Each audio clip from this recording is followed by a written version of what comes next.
Hello dear students and parents.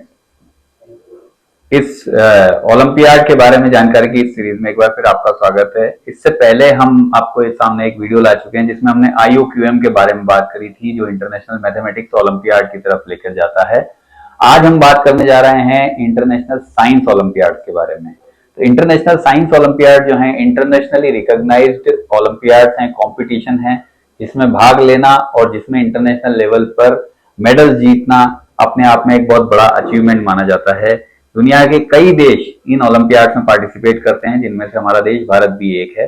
और यही olympiad एकमात्र तरीका है इंटरनेशनल ओलंपियाड तक पहुंचने का। इस ओलंपियाड में 5 अलग अलग स्टेजेस होती हैं और ये कई अलग अलग सब्जेक्ट्स में कंडक्ट किया जाता है, जिसमें फिजिक्स, केमिस्ट्री, बायोलॉजी, एस्ट्रोनॉमी और जूनियर साइंस, ये 5 महत्वपूर्ण सब्जेक्ट हैं जिनमें ये कंडक्ट किया जाता है। मैथ्स ओलंपियाड अलग से होता है, जिसके बारे में हम ऑलरेडी चर्चा कर चुके हैं। तो आज मैं आपको बताने जा रहा हूं इन 5 सब्जेक्ट में जो स्टेजेस होती हैं, पहले उनके बारे में बात करेंगे और फिर स्टेज 1 के लिए जो रजिस्ट्रेशन प्रोसेस शुरू होने जा रहा है उसके बारे में बात करेंगे। तो जैसा मैंने बताया 5 सब्जेक्ट हैं, फिजिक्स, केमिस्ट्री, बायोलॉजी, एस्ट्रोनॉमी और जूनियर साइंस। इन सभी में 5-5 स्टेजेस में ये ओलंपियाड होते हैं। पहला स्टेज जो है Indian association of physics teacher IAPT द्वारा करवाया जाता है, जो कि एक संस्था है, कानपुर में इनका ऑफिस है। और उसके बाद के जो 4 स्टेजेस हैं उनको Homi Bhabha centre for science education Mumbai द्वारा करवाया जाता है। सबसे पहले बात करते हैं स्टेज 1 की। स्टेज 1 का जो एग्जाम होता है उसको NSE के नाम से जाना जाता है, नेशनल स्टैंडर्ड एग्जामिनेशन। और जो भी रेस्पेक्टिव सब्जेक्ट है उसका सब्जेक्ट का नाम बाद में आ जाता है, जैसे कि national standard examination in physics NSEP, इसी तरह से NSEB, NSEC, NSEA और जूनियर साइंस के लिए NSEJS। तो जो स्टेज 1 का एग्जाम होता है वो जैसा मैंने बताया था IAPT द्वारा करवाया जाता है। और स्टेज 1 में जितने भी स्टूडेंट पूरे इंडिया में अलग अलग सब्जेक्ट में बैठते हैं हजारों की संख्या में ये बच्चे होते हैं। इन सभी का जब उनका रिजल्ट निकाला जाता है तो लगभग 300 के करीब बच्चे जो हैं जूनियर साइंस ओलंपियाड में सेलेक्ट होते हैं स्टेज 2 के लिए। 500 के करीब बच्चे जो हैं एस्ट्रोनॉमी ओलंपियाड में सेलेक्ट होते हैं स्टेज 2 के लिए। और स्टेज 2 के लिए जो दूसरे ओलंपियाड हैं फिजिक्स, केमिस्ट्री और बायोलॉजी, उनमें लगभग 400 स्टूडेंट स्टेज 2 के लिए सेलेक्ट होते हैं। स्टेज 1 का एग्जाम नवंबर में होता है, स्टेज 2 का एग्जाम जनवरी या फरवरी में होता है। और स्टेज 2 जो है वो कहलाता है INO मतलब है Indian national olympiad, Indian national olympiad in physics, chemistry, biology, junior science and astronomy. इस तरीके से स्टेज 2 का एग्जाम होता है, वो भी एक रिटन टेस्ट होता है। और स्टेज 2 के बाद जो तीसरा स्टेज होता है उसके लिए फिजिक्स में 40 के करीब स्टूडेंट को सेलेक्ट किया जाता है 300 में से। केमिस्ट्री में भी लगभग इतने बच्चे होते हैं और बायोलॉजी में भी इतने होते हैं। एस्ट्रोनॉमी ओलंपियाड में जो 500 बच्चे सेकंड स्टेज में बैठते हैं उनमें से लगभग 50 बच्चों को तीसरे स्टेज के लिए सेलेक्ट किया जाता है। और INJSO जो जूनियर साइंस ओलंपियाड की सेकंड स्टेज थी जिसमें लगभग 400 बच्चे बैठते हैं, उसमें से लगभग 35 स्टूडेंट को तीसरी स्टेज के लिए सेलेक्ट किया जाता है। तीसरी स्टेज का नाम होता है OCSC, ओरिएंटेशन कम सिलेक्शन कैंप, जो कि Homi Bhabha centre for science education Mumbai में लगाया जाता है। और इन बच्चों में से जो भी 40, 35 और 50 बच्चे जो सेलेक्ट होते हैं अलग अलग सब्जेक्ट वाइज, इनमें से लगभग 4 से 6 स्टूडेंट को फाइनली सेलेक्ट किया जाता है, जो इंटरनेशनल ओलंपियाड में जाकर भारत को रिप्रेजेंट करते हैं। वहां जाने से पहले इनका एक प्री डिपार्चर ट्रेनिंग कैंप भी लगाया जाता है, जो कि अगेन मुंबई में या किसी और बड़े शहर में लगाया जा सकता है। तो ये पूरे 5 स्टेज का है। इस प्री डिपार्चर कैंप के बाद बच्चे 5वीं स्टेज के लिए इंटरनेशनल लेवल पर, जहां भी जिस सब्जेक्ट के इंटरनेशनल लेवल पर ओलंपियाड आयोजित किया जाता है वहां पर जाते हैं और भारत को रिप्रेजेंट करते हैं। तो ये बात हुई 5 स्टेजेस की। चलिए अब हम बात करते हैं स्टेज 1 के एग्जाम और उसके रजिस्ट्रेशन प्रोसेस के बारे में। तो जैसे कि मैंने बताया स्टेज 1 का एग्जाम कहलाता है नेशनल स्टैंडर्ड एग्जामिनेशन NSE। और NSE के लिए जो रजिस्ट्रेशन प्रोसेस हो रहा है स्टूडेंट्स का, वो शुरू होने जा रहा है 21 अगस्त से और ये चलेगा 14 सितंबर तक। एक बार फिर से डेट बता रहा हूं, 21 अगस्त से चालू होगा, 14 सितंबर तक चलेगा। और इस एग्जाम के लिए स्टूडेंट ऑनलाइन या ऑफलाइन किसी भी तरीके से रजिस्टर कर सकते हैं। जो भी स्कूल्स इसके सेंटर बनना चाहते हैं या इसके रजिस्ट्रेशन प्रोसेस में शामिल होना चाहते हैं, उनके लिए 1 अगस्त से 20 अगस्त तक सेंटर का रजिस्ट्रेशन करवा सकते हैं वो IAPT की वेबसाइट पर जाकर। और एक बार सेंटर अगर बन जाता है स्कूल का तो बच्चा अपने स्कूल में भी अपना रजिस्ट्रेशन करा सकता है, अगर बच्चे के स्कूल में रजिस्ट्रेशन नहीं हो रहे हैं तो वो किसी और सेंटर पर जाकर रजिस्ट्रेशन करा सकता है, या फिर वो ऑनलाइन रजिस्ट्रेशन करा सकता है iapt.org.in वेबसाइट पर जाकर। हर सब्जेक्ट के एग्जाम के लिए रजिस्ट्रेशन फी जो है 300 रुपए है। तो कोई भी स्टूडेंट जो NSE-JS का एग्जाम देना चाहता है जूनियर साइंस के लिए, उसको 300 रुपए की फीस भरनी है। कोई स्टूडेंट यदि फिजिक्स और केमिस्ट्री दोनों का एग्जाम देना चाहता है तो 300, 600 रुपए उसको जमा करने होंगे। तो इस तरीके से रजिस्ट्रेशन फीस है। एग्जाम स्टेज 1 जो होता है उसका ड्यूरेशन 2 घंटे का होता है और इसकी डेट्स भी घोषित कर दी गई हैं। जो फिजिक्स का ओलंपियाड है वो 23 नवंबर को होगा, संडे को सुबह 8:30 से 10:30 बजे तक। केमिस्ट्री का ओलंपियाड 11:30 से 1:30 बजे तक होगा और बायोलॉजी वाला ओलंपियाड 2:30 बजे से 4:30 बजे तक होगा।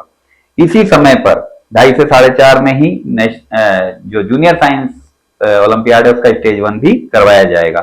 ये दोनों एग्जाम का समय सेम इसलिए रखा जाता है क्योंकि बायोलॉजी वाले ओलंपियाड में 11th 12th के बच्चे नॉर्मली पार्टिसिपेट करते हैं और जूनियर साइंस ओलंपियाड में 8th 9th 10th के बच्चे पार्टिसिपेट कर सकते हैं, बशर्ते कि वो डेट ऑफ बर्थ, एक डेट ऑफ बर्थ का क्राइटेरिया होता है जो मैं अभी आपको बताऊंगा कि क्या है सबके लिए, उसमें अगर वो फॉल कर रहे हो। और जो एस्ट्रोनॉमी ओलंपियाड है उसकी स्टेज 1 की डेट 22 तारीख को है, 22 नवंबर को सैटरडे को, और उसका समय रहेगा 2:30 बजे से 4:30 बजे। अगर हम लैंग्वेज की बात करें तो ये एग्जाम इंग्लिश और हिंदी के अलावा किसी भी रीजनल लैंग्वेज में भी कराया जा सकता है, बशर्ते कि कम से कम 300 स्टूडेंट्स उस लैंग्वेज के लिए वहां पर हो रहे हों। सिलेबस की अगर बात करें तो जो फिजिक्स, केमिस्ट्री और बायोलॉजी के ओलंपियाड होते हैं उनमें वही सब्जेक्ट आते हैं और अप टू 12th क्लास तक का सिलेबस उसमें पूछा जाता है। एस्ट्रोनॉमी ओलंपियाड में फिजिक्स और mathematics up to class 12th तक आती है अलोंग विद बेसिक एस्ट्रोनॉमी। और जूनियर साइंस की बात करें तो वहां पर फिजिक्स, केमिस्ट्री और बायोलॉजी आता है up to class 10th level तक का। अब हम बात करते हैं कि कौन से स्टूडेंट इस एग्जाम को दे सकते हैं। तो फिजिक्स, केमिस्ट्री, बायोलॉजी और एस्ट्रोनॉमी ओलंपियाड के लिए जो एलिजिबिलिटी क्राइटेरिया है वो हम यहाँ पर देख लेते हैं एक बार। जो भी स्टूडेंट है उसका इंडियन पासपोर्ट होना चाहिए। डेट ऑफ बर्थ जो होनी चाहिए 1 जुलाई 2006 से 30 जून 2011 इसके बीच में होना चाहिए, और ये दोनों डेट भी उसमें इंक्लूड हैं। एक बार फिर बता रहा हूँ, 1 जुलाई 2006 से 30 जून 2011 के बीच में जन्मे हुए स्टूडेंट्स और क्लास नॉर्मली 11th या 12th में पढ़ रहे होते हैं वो बच्चे इसमें पार्टिसिपेट कर सकते हैं। और जिन्होंने अभी तक 12th क्लास को पास नहीं किया हो या 30 नवंबर 2025 तक पास नहीं करने वाले हो कम से, वो सभी स्टूडेंट इसमें पार्टिसिपेट कर सकते हैं। और जिन्होंने अपनी यूनिवर्सिटी की पढ़ाई वगैरह स्टार्ट नहीं की हो वो कर सकते हैं। और जो NSE-JS में पार्टिसिपेट नहीं कर रहे हो वो सभी इस सीनियर वाली कैटेगरी में पार्टिसिपेट कर सकते हैं। वहीं अगर हम जूनियर साइंस ओलंपियाड की बात करें तो वहां पर जो डेट ऑफ बर्थ का क्राइटेरिया है वो 1 जनवरी 2011 से लेकर 31 दिसंबर 2012 के बीच में या इन दोनों दिनों में पैदा हुए स्टूडेंट्स ही इसमें पार्टिसिपेट कर सकते हैं, जो कि नॉर्मली इस समय क्लास 8th 9th या 10th में पढ़ रहे होते हैं बच्चे।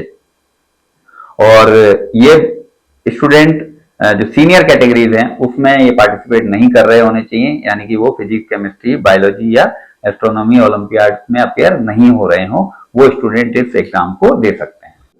अब बात करते हैं स्टेज 1 एग्जाम के पेपर पैटर्न की। स्टेज 1 के एग्जाम में 2 तरीके से क्वेश्चन आते हैं या 2 सेक्शन आप उसे बोल सकते हैं। पहले सेक्शन में 48 क्वेश्चन आते हैं जिसमें हर क्वेश्चन मल्टीपल चॉइस रहता है और केवल एक करेक्ट आंसर होता है उसका, और सही जवाब देने पर आपको +3 मिलेगा और गलत जवाब देने पर आपका 1 मार्क कट जाएगा। तो 48 क्वेश्चन है, 3 मार्क का हर क्वेश्चन है, 144 मार्क्स का सेक्शन ए हो गया। सेक्शन बी में आपके 12 क्वेश्चन आते हैं मल्टीपल चॉइस की, जिसमें एक से ज्यादा करेक्ट आंसर हो सकते हैं। तो यहां पर आपको अगर सभी करेक्ट जवाब देंगे आप तभी आपको पूरे मार्क्स मिलेंगे, नहीं तो आपको कोई मार्क्स नहीं मिलेगा। तो ऐसे 12 क्वेश्चन आते हैं, हर क्वेश्चन 6 नंबर का होता है। इस तरीके से सेक्शन बी 72 मार्क्स का हो गया। तो टोटल 144 और 72 216 मार्क्स का ये पेपर होता है, और सभी सब्जेक्ट्स में ये पेपर 216 मार्क्स के ही होते हैं। आइए अब जान लेते हैं कि ओलंपियाड क्वालिफाई करने से या अच्छा परफॉर्म करने से आपको क्या मिल सकता है या क्या मिलता है। तो इसमें जो भी स्टेज 1 में टॉप 10% होंगे, अपने एवरी सेंटर के टॉप 10% स्टूडेंट्स को सर्टिफिकेट दिए जाते हैं। स्टेट में टॉप 1% जो स्टूडेंट रहते हैं उनको मेरिट सर्टिफिकेट दिया जाता है। इसके बाद स्पेशल मेरिट सर्टिफिकेट और एक प्राइज, एक बुक के रूप में जो है नेशनल लेवल पर टॉप 1% जो स्टूडेंट होते हैं फिजिक्स, एस्ट्रोनॉमी और जूनियर साइंस में, उनको दिया जाता है। और साथ ही साथ जो बच्चे ओसीएससी यानी कि स्टेज 3 तक पहुंच जाते हैं उनको गोल्ड मेडल्स भी दिए जाते हैं। अब कुछ स्टूडेंट ये भी जानना चाहेंगे कि स्टेज 1 में किस तरह से परफॉर्म किया जाए, कैसा परफॉर्म किया जाए ताकि स्टेज 2 के लिए क्वालिफाई हो पाए। तो इसमें दो क्लॉज होते हैं, एक क्लॉज होता है मेरिट इंडेक्स क्लॉज और एक होता है मिनिमम एडमिसिबल स्कोर यानी कि एमएएस क्लॉज। तो एमएएस क्लॉज और एमआई क्लॉज ये दोनों क्लॉज होते हैं जिनके माध्यम से आप आगे बढ़ सकते हैं। इन दोनों के बारे में मैं एक सेपरेट वीडियो में आपको अलग से जानकारी दूंगा क्योंकि ये थोड़ा सा एक्सप्लेन करने वाली चीज है। साथ ही साथ अब हम देखते हैं कि पिछले सालों में इंटरनेशनल ओलंपियाड में भारत का प्रदर्शन कैसा रहा। लास्ट टाइम जो हुआ 2024 में, तो 17वां जो इंटरनेशनल ओलंपियाड हुआ था एस्ट्रोनॉमी और एस्ट्रोफिजिक्स का, वो हुआ था रियो डी जेनेरियो में ब्राजील में पिछले साल, और वहां पर भारत ने 1 गोल्ड मेडल जीता था और 4 सिल्वर मेडल जीते थे। इसके बाद बायोलॉजी का 35वां इंटरनेशनल ओलंपियाड हुआ था अस्ताना कजाकिस्तान में, जहां पर भारत ने 1 गोल्ड मेडल जीता और 3 सिल्वर मेडल जीते। 56वां इंटरनेशनल केमिस्ट्री ओलंपियाड हुआ था रियाद सऊदी अरेबिया में, जहां पर भारत ने अगेन 1 गोल्ड और 3 सिल्वर मेडल जीते थे। 21वां आईजेएसओ जूनियर साइंस ओलंपियाड हुआ था जो कि बुचारेस्ट रोमानिया में हुआ था, और 6 गोल्ड मेडल भारत ने यहाँ पर जीते थे। 6 के 6 स्टूडेंट्स ने गोल्ड मेडल जीता था, 6 बच्चे जाते हैं वहां पर। और इंटरनेशनल फिजिक्स ओलंपियाड जो 54 था इस्ताहान ईरान में हुआ था, वहां पर भारत ने 2 गोल्ड मेडल और 3 सिल्वर मेडल जीते थे।